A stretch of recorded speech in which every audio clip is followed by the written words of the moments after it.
I'm only me. You're you. But you never know. Like, I feel like that was the play. Thoughts? I mean, think about it. There's only a couple of spots for qualification. If I'm being honest, to make it all the way through, you got to take risk. We've seen it happen all day today. 1 point differences, tiebreaker differences. Yep. You got to make risk right there. Like, that was an elimination you could have took, but he just said, you know what? He weighed his card and said, I have the bandage, I have the campfire, I'm going to go for the hail off. You lose a point. You leave a point on the field. Was it NA East had, what, 7th, 8th, 9th, and 9th and 10th were all 60 points? Yes, 4 players in a 60-point tiebreaker bracket, and Creo just barely eked out. So you're looking at that and you're thinking, I should probably push this, maybe. Don't leave anything up for grabs. Can't in those final moments, but 39 players left. That's how it all kind of crumbles in that one. But here it is, symmetrical. We saw having quite the day today if he can continue to just hold out. We had a chance to look at his first 5 games of the day, the breakdown, and he was so heavily weighted on placement. He's playing so strategically that 4 eliminations right now, multiple wins. I believe he had 3 games that were wins, and this might actually be one of them. We'll see before too long. One that he went out at 100th. I know that feeling. Don't worry. If you're going to go down, might as well be 100. Get all your time back. Like, you know what? On to the next one. Keep on rolling. Yeah, most players don't get 10 in anyway, so it is all good as poor Fishman right here. Wheels catches a ton of damage. It was white, so you know he's going to keep the pressure up here. 100%. And yep, it's going to keep it nice and safe. He hears the minis. This is checkmate, buddy. Hello. Bye-bye. I mean, guess Ethan. I'm assuming it's Ethan. Can't really tell. Question mark then. Put Wheels from WBG picking up a solid elimination. Good mechanical technique there. Getting the quick replaces, quick edits, the swipes. You can see him. I love that you can see him too. How fast they're, activating the edit, swiping, confirming the edit, and then just quickly taking a shot. Sog is the ultimate high ground. Looks like an legendary AR in his hands. I would not want to play on 60 hertz. I'm sorry. Struggle. That's rough. It's the struggle. Respect to Soggies on 60 hertz, man. Who knows if that's UV? It actually is. The name itself, though, very funny. I commend him. Moving forward. Little corner edit. More and more players, instead of capping off with a ramp and flipping it, have been doing a pyramid and just choosing which corners they want to raise up, because you can immediately just look down, reset it, and drop down. Change corners. See multiple 3 players on rotation. Finds the weakest one. Look at the damage above the threshold for Storm Surge. 1,338 damage above the threshold. Till it's down to 30 players in the top left corner of your screen, folks.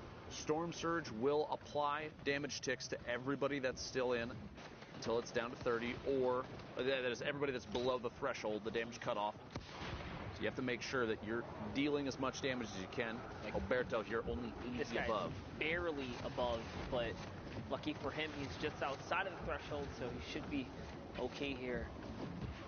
Alberto, 2 Rift to goes. 3 Shadow Bombs. He's got everything he needs to kind of play for placement here. You might as well at this point, and that's why he's choosing to just rotate, not necessarily firing at anyone. Just notice the holds here. Now he's going on defense. Holding builds. Keeping it nice and calm. If you don't fire back, people are going to start targeting you, and that's kind of what's happening here. So 2 rifts. After the 1 of 2 Shadow Bombs remaining. Going to have to almost rotate through the sink. Dodges those with ease. 149 total. He's dropping just above. Oh my gosh. The landing there lands right on a ramp inside a tower that is 2 floors up. Drops in, build, quick double edit, falls in on a player. Tactical shotgun, easy clap. That's respect right there. So fast. No hesitation. Saw the opportunity, took the wall. That was the perfect scenario for him to be in. It's also going to allow him to upgrade that loadout. We'll see how he fares off in a little bit here, but now hopping over to Wheels, who's repeating the same rinse and repeat here. You want to just get to the zones. You got to be careful too. Guys, when your Shadow Bomb is ending, if you're standing still, your silhouette is just there. Players can see you. I've seen players get punished in the past. Oh, and he got it. My God. It was a teammate too. WBG on WBG violence. Cannibalism. You hate to see it. Wheels. Oh man, the reaction time there. If you get rifted up and you have an open slot for reload in your combat shotgun. There's a little the little gimmick you can do right now where you quickly spam reload and shoot at the same time. And I wonder, do you have to aim at that point? Oh, or bro, yeah. Did you just hit what's in front of you? I've seen shots. Yeah. Like, that's the real question. I've seen shots miss, but very often you're going to see a big hit because they're right on top of each other. Yeah, they hit all the time. Very, very accurate there. I haven't been in a situation to pull that one off, but man, I think one highlight happened last weekend, and ever since, it is just... They've taken the play and added it to the playbook. Pretty much everybody had their eyes on that and said, "Oh, okay, I guess this is how we're going to do things." And it just literally, we had one. I think it was yesterday. Said, "Oh, these casters love that. Let's do that, dude. That's the highlight." And we had one yesterday where a player went for 2 back-to-back and couldn't quite get it to happen. Crazy. To try and it was literally the last player who had 70 HP just picked him up twice with rifts. And look. He tried to do it again. He's trying to find somebody on the drop-in, man. How crazy is that? But it was a hard dive down. He's landing right on top of another fight here. What's going on up top? Oppa Whip, Wheels still in the game. C-Dub, Triggy. Noberto, so many combat shots just traded off, and Noberto won all of the Bro, he dropped in, and then literally everyone down on the bottom with him is gone now. Yep, that puts him right up to 3 elims. Here comes Wheels, just kind of making his way down. He's got to pop this slurp juice, though. Look at his health right now.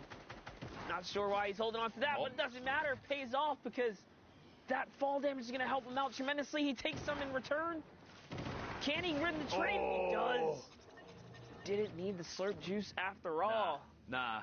He picked his teammate up, lifted him up in the air, took that elimination, multiple eliminations after that, Wheels, the Victory Royale. A crazy set of builds here. I love looking at these things afterwards, but what really matters is the play-by-play there.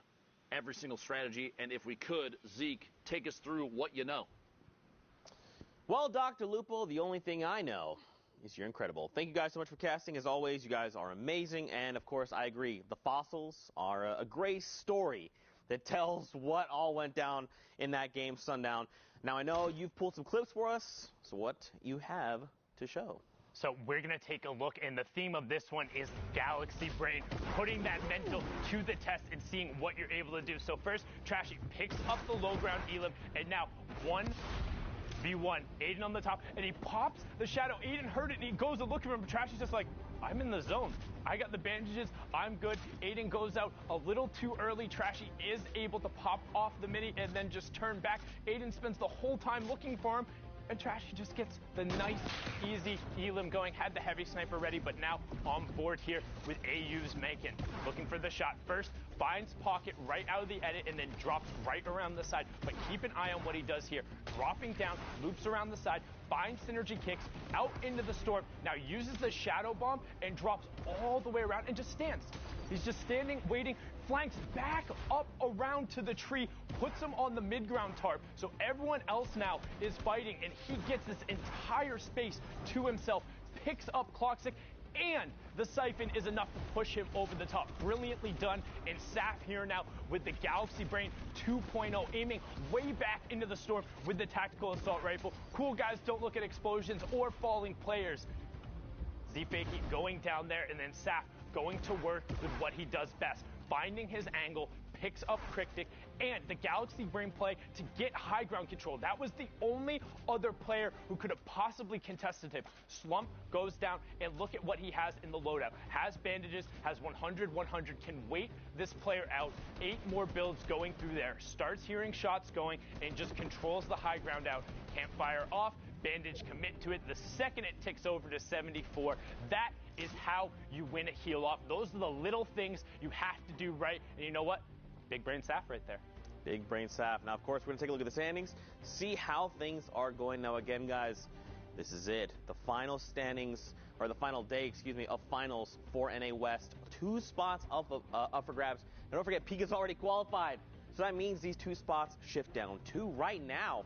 Harrians and Spook they're in a pretty good spot, but look at the point spread out. Look at the point spread, and look who else is on this leaderboard. So Spook, Harrion, Saf, Domo, Rex, Deuces, Spectro, Maximo. That's basically Fortnite West in a nutshell, minus Aiden and Sean. However, we got a little bit of South Korea invasion going on. We talked about it at the start of the show. Mendocino and Envy are playing in Canada this week, and last week as well, playing on NA West. And right now, he is 1 point off that qualification spot. Like, it would be such an incredible effort out of him if he can get one on foreign soil. I mean, keep in mind, though, he does have 8 games played, so does Saf, right? So Spook and Harrions have a little more wiggle room, but again, it's going to come down to the wire. It's down to it anyway. These guys, their game management time is right up.